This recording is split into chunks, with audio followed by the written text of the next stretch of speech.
Olá, amigos, amigas, todos vocês que nos acompanham aqui no nosso programa Notícias Comentadas, dentro do canal podcast Mesa de Debates de Tudo Um Pouco, canal aí do YouTube. Você encontra material praticamente todos os dias.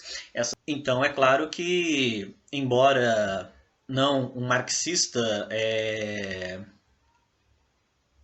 totalmente, né? Embora não marxista 100%, mas eu adequo grande parte do meu pensamento e visão de mundo em que outras visões, em que outras filosofias também corroborem para ela, mas grosso modo, na análise política, sociológica, econômica, eu geralmente busco e tendo a verificar um pouco daquilo que Marx e o pensamento marxista de uma forma geral colocam. Até com relação a isso, pegando aqui algumas das notícias então que a gente falou, né? É, a esquerda, e eu vou tratar aqui entre aspas, venceu a eleição na Colômbia. Então, pela primeira vez, a esquerda vai presidir esse histórico país aqui da América do Sul. Também vamos falar um pouco sobre um quadro, né, uma paródia do Bolsonaro proclamando a República, ele numa pintura aí fazendo uma paródia de Marechal Deodoro da Fonseca, também a demissão de José Mauro Coelho da presidência da Petrobras, na verdade ele pediu demissão pelo que consta, também a prisão, agora já revogada, do ex-ministro da Educação, o Milton Ribeiro, pastor Milton Ribeiro, que, embora preso nessa semana, ontem mesmo já foi libertado. Não só ele, como outros envolvidos no suposto esquema de corrupção. E também falar um pouco aí sobre a questão do eleitoral, os votos nulos, brancos, abstenções e algumas teorias da conspiração que tenho visto por aí, e também a participação da Polícia Federal e das Forças Armadas na fiscalização das eleições 2022. Bom,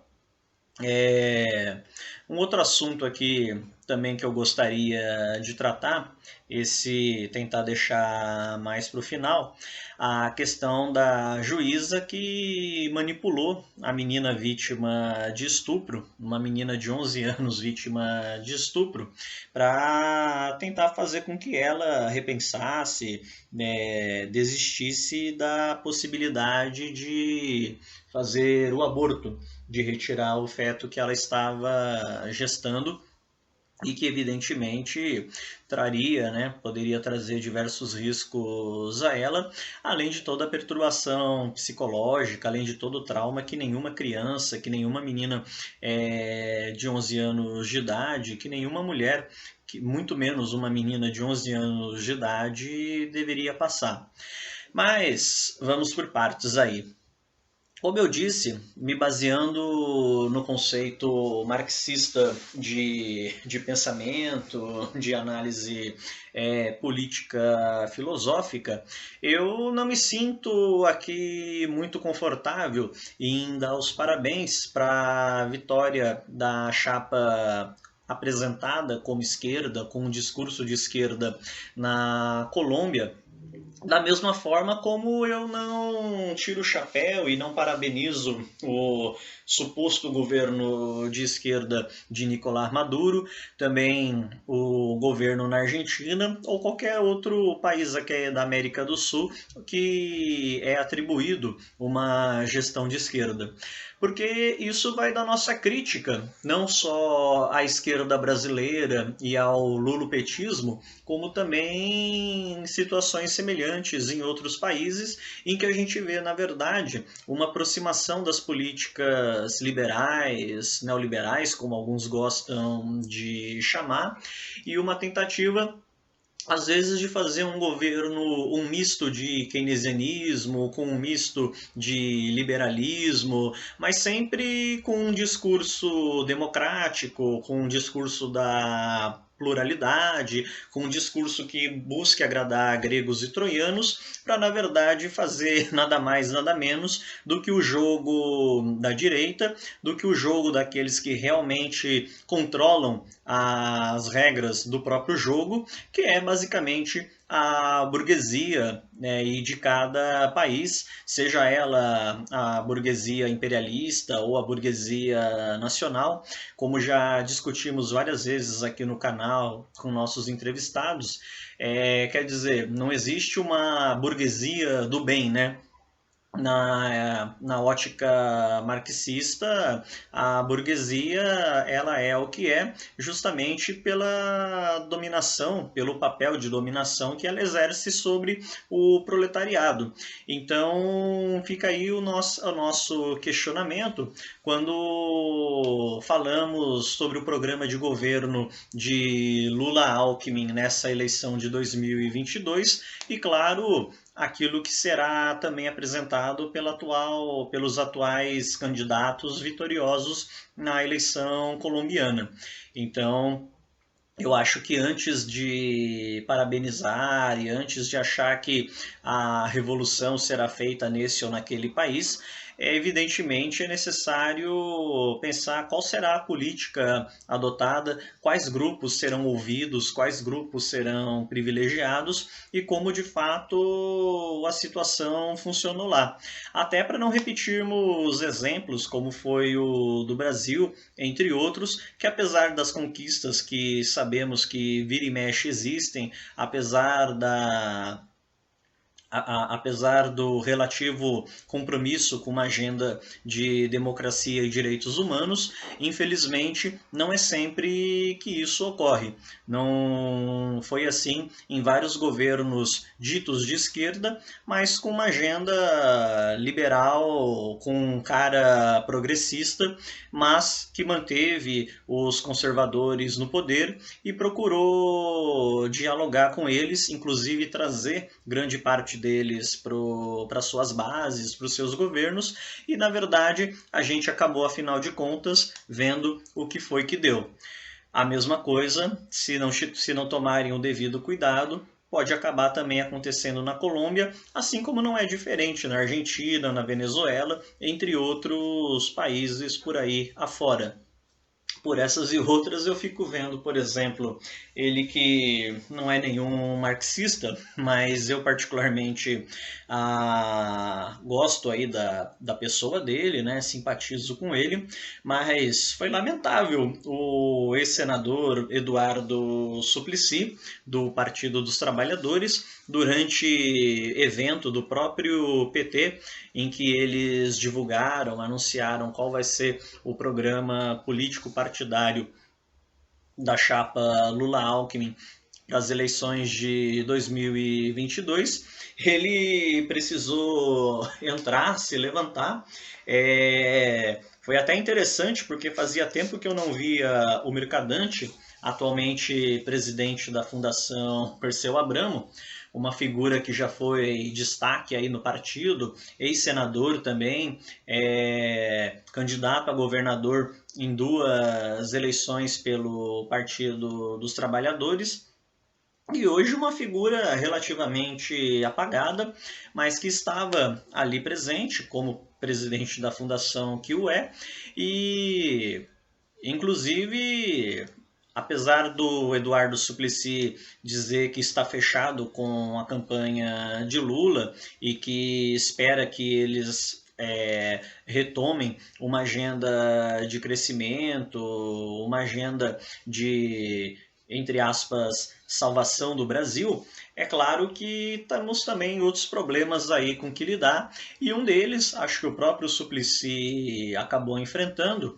é essa questão que, longe de ser um programa socialista, um programa revolucionário, um programa marxista, mas a renda mínima cidadã, a renda básica cidadã, o histórico projeto do Eduardo Suplicy, que não é exclusivamente dele, mas no qual ele se baseia muito, né, diga-se de passagem, e até hoje sem sucesso não conseguiu colocar na prática. Temos aí a polêmica dele com o partido, que nesse primeiro momento, pelo menos, segundo a direção do Partido dos Trabalhadores, sequer deu atenção para o projeto de Eduardo Suplicy, colocando novamente de escanteio. Isso faz a gente pensar, por exemplo, embora tenha sido uma questão privada, mas o próprio Suplicy não foi convidado para o casamento do Lula, acho que muitos aqui devem lembrar, fora outras atividades, outros eventos do partido, em que vira e mexe a gente acaba vendo o Suplicy como uma figura de escanteio. Ele acaba sendo aquele cara carismático, aquela pessoa que os outros gostam, querem estar junto, querem tirar foto, vem assim como uma figura histórica, porque de fato do partido, mas a direção mesmo acaba colocando o escanteio. É bom manter o Suplicy, deixar ele aparecer naquilo que atrai voto, mas com relação aos projetos e às ideias dele, deixa o Suplicy falando sozinho e a gente negocia aqui com a burguesia, a gente negocia aqui com os empresários e, inclusive, a gente procura não alterar muito a agenda de ataques, a agenda de precarização do trabalho colocada aí já nos últimos anos de Dilma Rousseff e intensificadas por Michel Temer e também Jair Bolsonaro, e tudo aparentemente está resolvido. O importante é ganhar aí o aparelho estatal e tocar o jogo da forma como a gente sonha em voltar a tocar. Eis aí uma questão que novamente reforça nossa crítica à postura eleitoreira do PT e muitos dos seus asseclas, que acabam não trazendo um discurso, um projeto de intensificação de luta contra o bolsonarismo e principalmente em defesa dos direitos da classe trabalhadora. Afinal, acaba repetindo o programa que já vimos anteriormente, de fazer com que a classe trabalhadora acabe, infelizmente, ficando novamente à mercê das decisões burguesas, das decisões dos patrões. Eis aí uma questão que era importante colocarmos no programa de hoje. Sobre o José Mauro Coelho, na verdade isso só reforça basicamente a crise que estamos vendo aí da Petrobras e que agora, pasmem, bolsonaristas estão inclusive tentando colocar a Petrobras e a direção dela como inimigas da população brasileira, e o próprio Bolsonaro criticando as atitudes dos diretores da Petrobras, e não estou aqui defendendo os diretores da Petrobras, mas é irônico que tudo aquilo que os apoiadores de Bolsonaro e que seus defensores falavam com relação à não intervenção estatal na empresa, agora o governo Bolsonaro quer tomar medidas, aquelas mesmas semelhantes a que outros governos com maior intervenção estatal tomavam, e basicamente vão repetir o jogo da hipocrisia, vão basicamente repetir o jogo eleitoreiro para tentar se promoverem, e claro, pelo menos na visão dos liberais clássicos, isso seria desastroso para a Petrobras, para a empresa, porque pode dar uma falsa sensação de bem-estar, de melhora a curto prazo, e a longo prazo atrapalhar todas as contas da estatal. Bom, aí fica a famosa sinuca de bico. É por isso que aqui no Mesa de Debates, só reforçando, não se trata de defender esse ou aquele lado. Tanto acionistas da Petrobras, mesa diretora, quanto o governo Bolsonaro, ao nosso ver, estão lidando com essa questão a princípio de uma forma que não concordamos, porque na verdade eles estão lidando com uma tentativa de organizar dentro do sistema capitalista e sabemos que qualquer medida que seja adotada, ela poderá ter seus benefícios a curto e médio prazo, algumas talvez nem isso, mas todas terão em algum momento a necessidade de precarizar o trabalhador, de atrapalhar como fala, de atrapalhar o desenvolvimento, justamente por quê? Porque estamos lidando com práticas capitalistas. Estamos lidando com uma política que não prevê melhoria na condição de vida da população e dos trabalhadores de uma forma geral. Estamos lidando com uma política que quer lucro para poucos e precarização e exploração para a maioria. Então, volta aí novamente a crítica marxista que temos das políticas adotadas.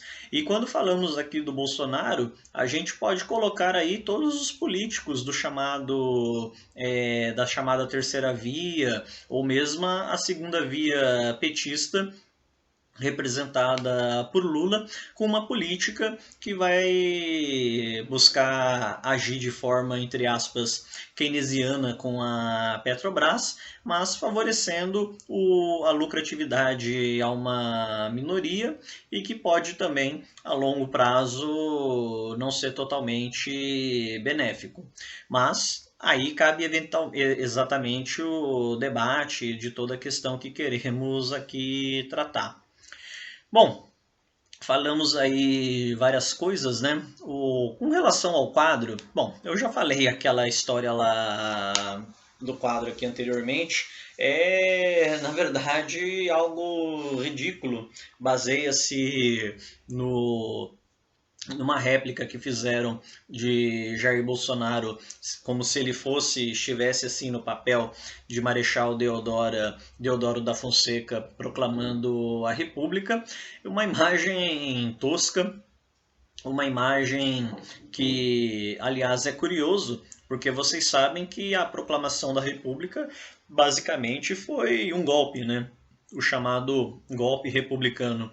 Não estou aqui defendendo a família imperial brasileira, mas não se trata de torcer para esse ou para aquele. Aliás, eu abomino nesse sentido torcidas, mas se trata de uma análise histórica que reforça o quanto o processo de proclamação da República, em que pese nós sermos republicanos, mas não podemos negar o fato de que não houve uma participação popular, não houve de fato uma mobilização da população para efetivamente defender e fazer a proclamação da República Brasileira, mas sim um interesse de poucos, um interesse de uma minoria que acabou culminando então na República Brasileira e, consequentemente, virou aquilo que virou. E vendo nesse quadro a mesma situação, a gente acaba pensando não tanto como um Bolsonaro salvador da pátria, mas colocando a questão do golpe republicano, a gente vem com o pensamento se isso também não é uma leve indução uma possível tentativa de golpe mais para frente. Falo isso até pensando com relação a várias teorias da conspiração de alguns apoiadores e também a necessidade, que até então nunca se viu, mas aqui está cada vez mais agressiva, das próprias Forças Armadas em fiscalizarem as eleições agora de 2022. E claro, sabemos o que é que grande parte das Forças Armadas pensam e sabemos que isso seria mais um mecanismo para tentar deixar o jogo eleitoral talvez no mínimo confuso. Alguns estão questionando também a participação da Polícia Federal. A Polícia Federal ela já tem participação mesmo, ela já ajuda também na investigação. Com relação a isso, não vai ser nada muito diferente do que nós já temos. Mas o sistema eleitoral, já falamos aqui em outras matérias também, ele é amplo, diversificado, tem os seus órgãos de vigilância, de fiscalização, e os próprios partidos estão aí convidados e abertos a fazerem essa fiscalização, além da própria população, de uma forma geral. Então fala-se aí em Forças Armadas e que as Forças Armadas participem no sentido de zelar pela democracia, de garantir que as urnas cheguem onde devem chegar, que a população vote tranquila, que a população vote sem ficar preocupada com os cabrestos, com os coronéis e com os capitães que muitas vezes manipulam e decidem os seus votos. Para isso, acho que as Forças Armadas podem e até devem ser bem-vindas, mas na questão de fiscalização, ainda mais sabendo quem que, não todos, mas quem que grande parte das Forças Armadas estão abraçando e sendo beneficiadas do ponto de vista eleitoral. Se para muitos é preocupante o fato das Forças Armadas não fazerem parte, nesse sentido, do processo de fiscalização eleitoral, para nós, aqui do Mesa de Debates e vários outros, também é preocupante se ela fizer parte a esse ponto. Mas veremos aí onde que essa questão toda vai chegar.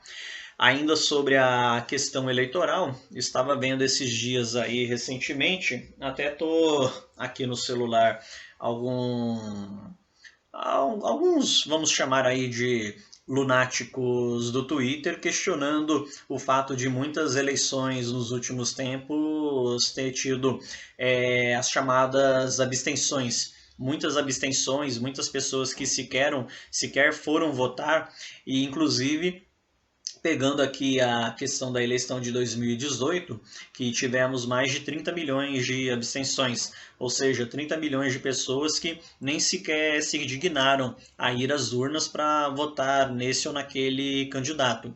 Esse efeito se repetiu em vários outros países e há uma tendência de que se repita também aqui no Brasil na eleição de 2022. Quem está questionando isso, pelo menos pegando aqui no caso as pessoas que estão questionando isso, são claramente bolsonaristas. Um aqui até fala com todas as palavras, capitão, cuidado, presta atenção, se você não ficar de olho, vão te roubar 30 milhões de votos e alegar que foi abstenção. Ou seja, o cara está basicamente, na cabeça dele, mandando um recado para o presidente Jair Bolsonaro, o capitão Jair Messias Bolsonaro, que possivelmente as abstenções eleitorais que a gente sabe que acabam tendo serão, na verdade, votos roubados dele no processo eleitoral de 2022. Ou seja, vira-se novamente aí uma história da carochinha, porque a grande questão, e eu volto aqui com essa pauta eleitoral, é que há uma explicação muito mais simples do que isso, que não exige nenhuma teoria da conspiração. A população, ou pelo menos parte dela, os expressivos mais de 30 milhões, simplesmente não quiseram votar. Simplesmente não quiseram optar por esse ou por aquele candidato, simplesmente acharam que não valia a pena, entre aspas, perderem seu tempo para irem até uma zona eleitoral, terem que escolher entre o candidato A e o candidato B, sendo que nenhum deles representa ou representava no momento aquilo que eles acreditam, e muitos pensaram que provavelmente votando em A ou votando em B estariam sujando as suas mãos. Eu, particularmente, ainda acho que, apesar de tudo, a pessoa deve sim comparecer à zona eleitoral e votar, nem que seja para ela votar branco ou anular o voto dela. A pessoa simplesmente deixar de votar, eu particularmente não acho correto. tudo bem, respeito aí as questões de cada um, mas eu acho que pelo menos a pessoa ela deve, no dia da eleição, ir comparecer à sua zona eleitoral e nem que seja para votar nulo ou votar em branco, mas que ela vá e aperte o botão para dizer não quero nem esse nem aquele candidato. Agora, alguns preferem, entre aspas, facilitar as suas vidas, não indo nem sequer comparecer à sessão eleitoral e simplesmente mandando um dane-se. Eu não acho isso necessariamente um chamado voto de protesto, até porque nem sequer dá para chamar de voto se na verdade a gente está lidando com um não voto. Então, antes de teorias da conspiração à parte, não se tratam de votos roubados desse ou daquele candidato. Se tratam de pessoas que, por diversas razões, das quais eu não as tiro de todo, entenderam que tanto um candidato quanto o outro eram intragáveis. E encerrando o nosso Notícias Comentadas, acho que um dos assuntos mais nevrálgicos dessa semana, a questão da juíza que manipulou uma menina de 11 anos, vítima de estupro, na tentativa de fazer com que ela repensasse ou aceitasse que ela aceitasse levar a gravidez normalmente, plenamente, até o feto ter o mínimo de capacidade de ser retirado com saúde, com vida, desenvolvido, ou até mesmo numa situação de parto normal, para aí sim o Estado dar o devido encaminhamento, dar o devido cuidado para essa criança. Porém, entra uma questão bastante discutível da intenção, creio eu, que criminosa dessa juíza, porque se fala na questão de tentar preservar uma vida, mas através de muito trauma, uma situação angustiante, uma situação perturbadora para uma vida que já é uma vida plenamente, que há 11 anos já é uma vida com vontade, com dores, com sofrimento, passando por tudo que já passou. E eu sei que as pessoas vão querer argumentar: ah, mas abortar não vai mudar isso, ah, mas abortar não vai resolver o problema. Não é uma questão de resolver um problema, é uma questão de tentar tirar uma carga que já foi violenta, de tirar uma carga que já foi ruim e que a lei brasileira prevê antes de tudo.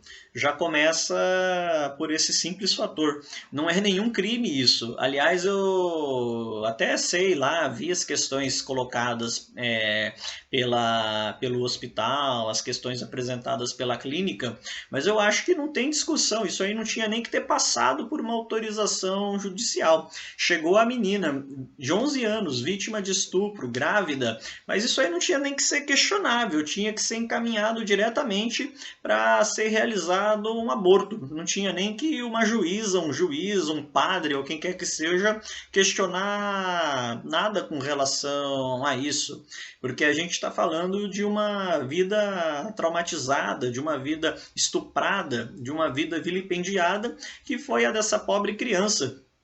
11 anos de idade, grávida aos 10, sabe-se lá há quanto tempo violentada, estuprada, e que se falou muito dessa situação e não se falou do homem, não se falou do estuprador.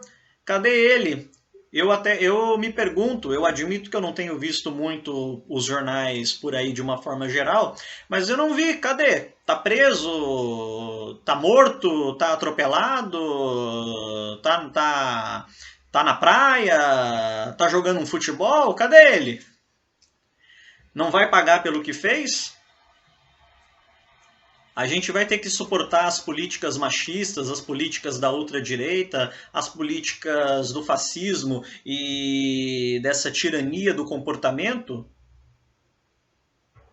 A gente não está falando aqui em que pese eu particularmente defender que cabe à mulher a decisão final, independente do motivo que a levou a engravidar, mas a gente não está falando aqui, com todo respeito, de uma moça que saiu por aí namorando, transando e porventura engravidou, sabendo dos riscos que correria e agora quer simplesmente abortar. E repito, embora não concorde, acho que a decisão final ainda cabe a ela. Quero deixar, né, antes que venham me acusar de qualquer coisa, quero deixar bem claro que concordo que nesse caso, por mais que eu possa não apoiar nesse caso o aborto, mas defendo que a decisão final cabe a ela. Mas aqui a gente está falando de uma menina estuprada aí aos 10 anos, sabe-se lá há quanto tempo é estuprada, engravidou e agora aos 11 carregando um feto. Uma criança sem condições de ser mãe, sem condições de gerir uma outra criança, parir uma outra criança. Eu não vou nem entrar aqui muito no mérito da juíza, porque, para começo de conversa, eu acho que isso aí não devia nem ter passado pelas mãos de uma juíza ou de quem quer que seja. Isso aí tinha que ter sido simplesmente levado ela a uma clínica, a um hospital, ter sido realizado o procedimento e ter prendido cadeia para quem cometeu o crime, que foi o estuprador. E não pensem que eu falo com alegria com relação ao aborto, com relação à solução adotada, porque defender aborto é triste. A gente não está aqui defendendo aborto com um sorriso na cara. Só que para uma situação que já começou errada, para uma situação que já começou, me perdoem a palavra, uma merda, dificilmente vai ter um desfecho bom. Dificilmente vai ter um desfecho alegre, um desfecho tranquilo. Não estou dizendo que não vai ter, mas quais são as chances? Não estou aqui defendendo o aborto porque eu gosto de ver fetos serem abortados. Mas é porque é uma questão de justiça, de direito, uma questão de dignidade, uma questão de humanidade com uma pessoa, um ser humano, uma criança violentada. Ah, mas o feto, a vida, sim, mas me desculpem, não vejo outra solução. Tudo bem, está em desenvolvimento, mas era uma criança que nem deveria, não foi pensada, planejada, desejada.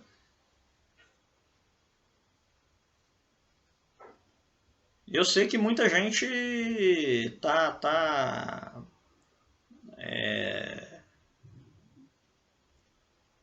pô, se doendo com o que eu estou falando aqui, mas a gente está lidando com algo muito grave e que detalhe, isso porque foi uma situação que foi a justiça. E quantas meninas, quantas crianças por aí não estão parindo bebês que provavelmente também são frutos de estupro, frutos da violência sexual dentro das suas próprias casas.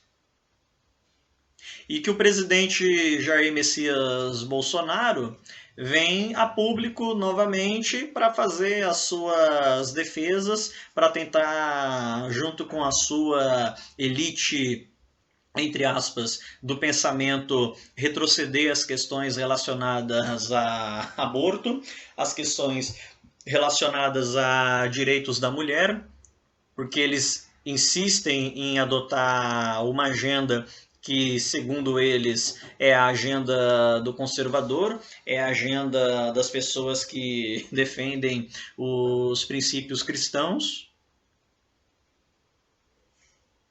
Mas eu não acho, sinceramente, que Jesus estaria muito feliz com quem é contra o direito de uma menina de 11 anos estuprada a abortar. Mas eu não estou nem aqui querendo entrar no mérito religioso da discussão, e sim a gravidade da coisa por si só.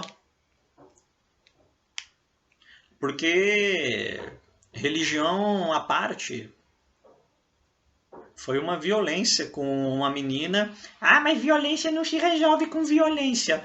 Bom, isso aí a gente pode abrir uma discussão, pode sentar no bar e tomar um café aí para discutir isso. Infelizmente, nesse quesito, eu não via outra saída. E o que preocupa é a tentativa desses grupos de, através de meios como esse, prejudicarem cada vez mais e, inclusive, tentarem reaver o chamado estupro legal, aquele que já, tentarem reaver o aborto legal, aquele que já está previsto em lei por conta da saúde da mulher, por conta de ser uma violência sexual. Daqui a pouco eles vão querer revogar até isso. Falar que não importa, independente do que tenha acontecido, se engravidou, a pessoa vai ter que levar a gestação dela e azar. Porque, infelizmente, na prática, é isso. Óbvio que nenhum deles vai dizer que é isso, mas, infelizmente, na prática, é o que eles... é o que eles querem. Ah, André, mas e os seus amigos que são contra? Ah, mas você... Calma, né? A gente está falando aqui no geral. A gente está falando aqui num contexto mais amplo, num contexto social, e analisando a hipocrisia de muitas pessoas que estão nesse meio e não querendo que a menina ou entre outros casos que a gente já viu por aí, de crianças estupradas e que engravidaram e precisavam realizar um aborto e teve todo esse bafafá. A grande dor disso tudo, acho que é essa polêmica, é esse bafafá com uma coisa que deveria ser tão simples. E que o presidente Bolsonaro e seus asseclas tendem em tornar cada vez mais complicado com esses argumentos, com essas falas. Era simplesmente ter resolvido isso. Primeiramente, cadeia para o criminoso. E segundo, o devido tratamento clínico, médico e psicológico para a vítima. Era basicamente isso, e por isso que nós questionamos, antes de tudo, essa política de Estado e o que pode vir a acontecer no sentido de uma perca de direitos básicos, se esse governo que está aí permanecer, ou outros semelhantes ocuparem o seu lugar. Porque lembrando que aqui não é porque a gente não gosta do Bolsonaro, da pessoa do Bolsonaro, não é porque o Bolsonaro fez algo pessoalmente, diretamente com a gente em algum momento da vida. É contra aquilo que ele representa, é contra o meio político de onde ele vem. E que ele se tornou a principal figura. Poderia ser o Zé, o Pedro, a Maria, a Débora, o João, mas é o Bolsonaro. E não só ele, né? E não só ele, mas toda uma gangue, todo um grupo aí que procura defender a mesma linha reacionária de política.